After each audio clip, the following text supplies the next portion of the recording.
नमस्कार, मैं हूं प्रशांत भारद्वाज और आप देख रहे हैं news room post. Chinese app से लोन लेना पड़ा भारी, अश्लील फोटो भेजकर किया ब्लैकमेल, ऐंठे 35,000 रुपए। चाइनीज ऐप से 5 से 10,000 का लिया लोन और फिर लाखों लौटाने के बाद भी नहीं छूटी जान। मजबूरी का फायदा उठा रहे हैं फ्रॉड लोन ऐप और लोग आत्महत्या को हो रहे हैं मजबूर। इस तरह की हेडलाइन वाली खबरें आपने भी जरूर अखबारों में या किसी वेबसाइट पर पढ़ी होंगी, लेकिन क्या आपने कभी इन इंस्टेंट लोन ऐप या चाइनीज लोन ऐप वाली खबरों की तह में जाने की कोशिश की है? आपने भले ही ना की हो, लेकिन बीबीसीआई ने अभी इसी तरह के एक स्टिंग ऑपरेशन को अंजाम दिया।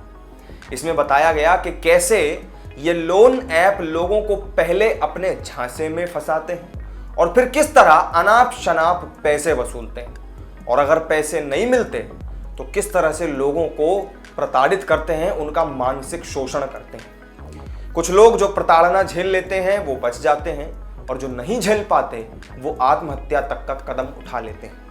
आज इस वीडियो को आप अपने पूरे होश में और पूरे फोकस के साथ आंखें खोल कर देखिएगा, क्योंकि आज इसमें चीन के उस मकड़जाल का पर्दाफाश आपके सामने होगा जिसका अगला निशाना शायद आप भी हो सकते हैं।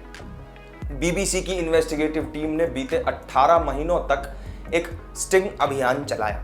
खोजी पत्रकार पूनम अग्रवाल ने अपने कुछ सहकर्मियों रोनी सेन और अंकुर जैन के साथ मिलकर इस पर खूब काम किया और इस पूरी छानबीन में जो बात सामने आई उसी के आधार पर एक 47 मिनट की डॉक्यूमेंट्री उन्होंने तैयार की, जिसका नाम है the trap India's deadliest scam. इस डॉक्यूमेंट्री में चाइनीज लोन ऐप से पीड़ित लोगों से मिलकर बात की गई, उनसे मुलाकात हुई जिन्होंने लोन ऐप के मकड़जाल में फंसकर आत्महत्या कर ली है। उनके परिवार वालों से भी मिलने की इसमें कोशिश की गई।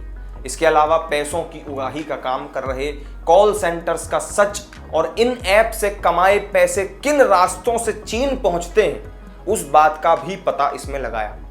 इसमें यह भी बताया गया कि Chinese loan app third party call centre के जरिए लोगों को प्रताड़ित करवाते हैं। कॉल सेंटर में बाकायदा गाली देकर बात करने की ट्रेनिंग दी जाती है। एक पीड़ित, जिनका बदला हुआ नाम इस डॉक्यूमेंट्री में कविता बताया गया है, वो YouTube पर एक लोन ऐप का ऐड देख रही थी।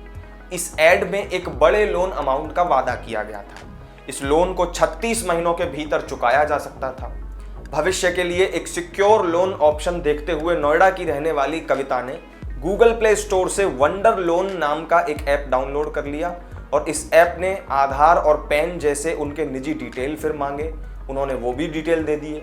ऐप ने फिर उनके फ़ोन की contact list, message, location, gallery और अन्य ऐप्स एक्सेस की परमिशन भी मांगी, जैसा आपके साथ भी होता होगा। ये भी उन्होंने कर दिया और इसके घंटे भर के अंदर ही उनके अकाउंट में 10,000 रुपये आ गए। बैंक से लोन लेने के लिए तो कितने पापड़ बेलने पड़ते हैं, आपको भी पता है, कितनी कागजी कार्रवाई होती है, लेकिन यहाँ पर तुरंत ही काम हो गया। इस स्पीड से वो बहुत हैरान थी, चकित थी, लेकिन उन्हें क्या मालूम था कि आगे क्या होने वाला है। कविता के खाते में पैसे आए, अभी कुछ ही दिन बीते थे कि उनके पास फोन आने शुरू हो गए। इससे फिर उन्हें कुछ गड़बड़ का एहसास हुआ। वो तुरंत पास के ही एक साइबर सेल में गई और FIR दर्ज करवाई। इसके तुरंत बाद ब्लैकमेलिंग का काम शुरू हो गया और अगले कुछ हफ्तों में उनको रिकवरी एजेंटों से 18,000 रुपए के भुगतान करने या फिर कार्रवाई का सामना करने के लिए कई तरह के मैसेजेस भेजे जाने लगे। ये सब यहीं पर खत्म नहीं हुआ। गाली गलौज करने के साथ साथ इन एजेंटों ने उनकी फोटो को मॉर्फ कर दिया और इस मॉर्फ्ड फोटो को उनके व्हाट्सएप कॉन्टैक्ट्स को भेज दिया। उनके सहकर्मी, उनके परिवार के लोग, उनके दोस्तों के मोबाइल फोन पर उनके मॉर्फ्ड इमेजेस भेजे जाने लगे और इसके साथ ही उन्हें अन्य लोन ऐप्स के एजेंटों से भी तमाम मैसेजेस आने शुरू हो गए। ये एक कहानी थी। दूसरी कहानी है बेंगलुरु में रहकर इंजीनियरिंग की पढ़ाई करने वाले 22 साल के एक नौजवान लड़के तेजस की। तेजस ने बीते जुलाई महीने में फांसी लगाकर आत्महत्या कर ली। अपने सुसाइड नोट में उसने लिखा कि मॉम और डैड, मैंने जो कुछ भी किया उसके लिए माफ़ कर देना। मेरे पास इसके अलावा और कोई विकल्प नहीं है। मैं अपने नाम पर अन्य ऋणों का भुगतान करने में असमर्थ हूँ और ये मेरा अंतिम फैसला है। अलविदा। तेजस ने ये लोन स्लाइस एंड किस नाम के एक चीनी ऐप से लिया था। और लोन नहीं चुका पाने की वजह से रिकवरी एजेंट उसे लगातार परेशान कर रहे थे। आखिरकार उसने खुदकुशी कर ली। लेकिन यह कहानी सिर्फ तेजस की नहीं है। कई बार तो इन ऐप्स के चंगुल में फंसे लोगों ने अपने परिवार के साथ सामूहिक आत्महत्या तक कर ली। बीते जुलाई महीने में ही भोपाल की रहने वाले पति पत्नी ने पहले अपने 2 बच्चों को जहर देकर मार दिया और फिर उसके बाद खुद भी फांसी लगाकर आत्महत्या उन्होंने कर ली।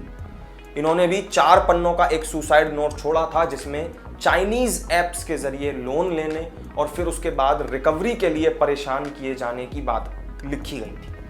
बीबीसी ने अपने इस पूरे इन्वेस्टिगेटिव अभियान में 4 पीड़ितों और उनके परिजनों से मुलाकात की। इसमें 3 महिलाएं और 1 पुरुष हैं। इन्होंने भी चाइनीज ऐप से कर्ज लिया था। इसमें से एक लड़की ने अपनी जान दे दी थी। वहीं पुणे की रहने वाली एक दूसरी लड़की ने तो लोन चुकाने के लिए अपनी दादी की हत्या तक कर दी थी ताकि उसके गहने बेच करके वो अपना लोन चुका सके। ऐसे ही मुंबई की रहने वाली भूमि सिन्हा को तत्काल पैसों की जरूरत थी तो उन्होंने एक चाइनीज ऐप से कुछ रुपए उधार लिए। 7 दिन में उन्हें ये पैसे चुकाने थे, लेकिन 5वें दिन ही उन्हें परेशान करना शुरू कर दिया गया। उन्हें एक दिन में 50 से भी ज्यादा कॉल आते थे। उन्हें गाली और धमकी दी जाने लगी। यह सिलसिला उनके फोटो से छेड़छाड़ तक पहुंच गया और उनके चेहरे को एक न्यूड फोटो पर मॉर्फ करके लगा दिया गया। भूमि की फिर ये आपत्तिजनक तस्वीर उनके कॉन्टैक्ट लिस्ट में जितने लोग शामिल थे सबको भेज दी गई। यहां तक कि उनकी बेटी को भी इस तरह के अश्लील फोटो भेजे गए। कुल मिलाकर बीबीसी की इस पड़ताल में पीड़ितों और उनके परिजनों की बातचीत से पता चलता है कि लोग अपनी जिंदगी डर से कम और शर्म से ज्यादा खत्म करते हैं। बीबीसी की डॉक्यूमेंट्री के मुताबिक अभी तक ऐसे 60 लोगों की आत्महत्या को वो दर्ज कर चुके हैं।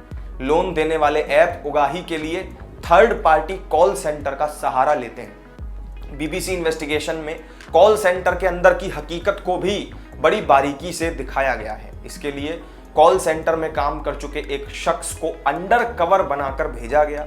करीब 1.5 महीने तक उसने 2 कॉल सेंटर्स में काम किया और इस दौरान वहां चल रही हलचल को रिकॉर्ड किया। पड़ताल में सामने आया कि कॉल सेंटर में काम करने वाले लोग पहले तो बड़े प्यार से बात करते हैं, लेकिन फिर ऐसा 2 से 3 बार ही होता है। उसके बाद ये लोग गाली गलौज पर उतर आते हैं और बीबीसी की पड़ताल के मुताबिक कॉल सेंटर वाले यहां तक कहते हैं कि अगर लोन नहीं चुका सकते तो अपनी बहन को बेच दो, अपना घर बेच दो, अपनी जमीन बेच दो, लेकिन लोन चुकाओ। चाइनीज लोन ऐप का ये जो मकड़जाल है ये गांव से लेकर शहर तक पूरे देश में फैला है। कोरोना काल और फिर उसके बाद तो इन ऐप्स का कहर और भी ज्यादा बढ़ गया। क्या गांव, क्या शहर, क्या कस्बे, सब जगह लोग इसके शिकार बनने लगे। पूनम से जब पूछा गया कि इसके शिकार गांव में ज्यादा हैं या फिर शहर में, तो वो इस पर जवाब उन्होंने दिया कि लोन तो कोई भी इस ऐप से ले सकता है, लेकिन उगाही के तरीके में अंतर आ जाता है। पहले उगाही के दौरान शहरों में रहने वाले लोगों की तस्वीरों से छेड़छाड़ करके उन पर दबाव बनाया जाता था, लेकिन जब आत्महत्या की खबरें ज्यादा आने लगी तो फिर वो लोग इससे बचने लगे। ऐसा इसलिए ताकि कार्रवाई के समय कोई सबूत पुलिस को न मिल जाए। अब कॉल सेंटर से व्हाट्सएप कॉल किया जाता है ताकि लोग उसे रिकॉर्ड न कर सकें। तो अगर आपके पास भी ऐसा कोई व्हाट्सएप कॉल आए तो आप उसे पिक करने से पहले थोड़ा सोचिएगा जरूर। हालांकि गांवों में तो अभी भी पुराने ही तरीके अपनाए जा रहे हैं, क्योंकि गांवों में अभी तक उतनी अवेयरनेस लोगों के अंदर नहीं आई है। तो चीन के इस इंस्टेंट लोन ऐप वाले मकड़जाल से आप भी सावधान रहें और कुछ देर के झंझट से और कागजी कार्रवाई से बचने के लिए अपनी अनमोल जिंदगी को दांव पर ना लगाएं। हमारी तो आपसे यही गुजारिश है। बाकी इस खास वीडियो में आपके लिए फिलहाल इतना ही। अगर आपको ये तमाम जानकारी काम की लगी हो, पसंद आई हो, तो वीडियो को लाइक कीजिएगा, शेयर कीजिएगा और चैनल को अगर आपने सब्सक्राइब अभी तक नहीं किया है तो जरूर कर लीजिएगा। फिर मिलेंगे किसी नई वीडियो में नई जानकारी के साथ। तब तक के लिए दीजिए इजाजत। नमस्कार।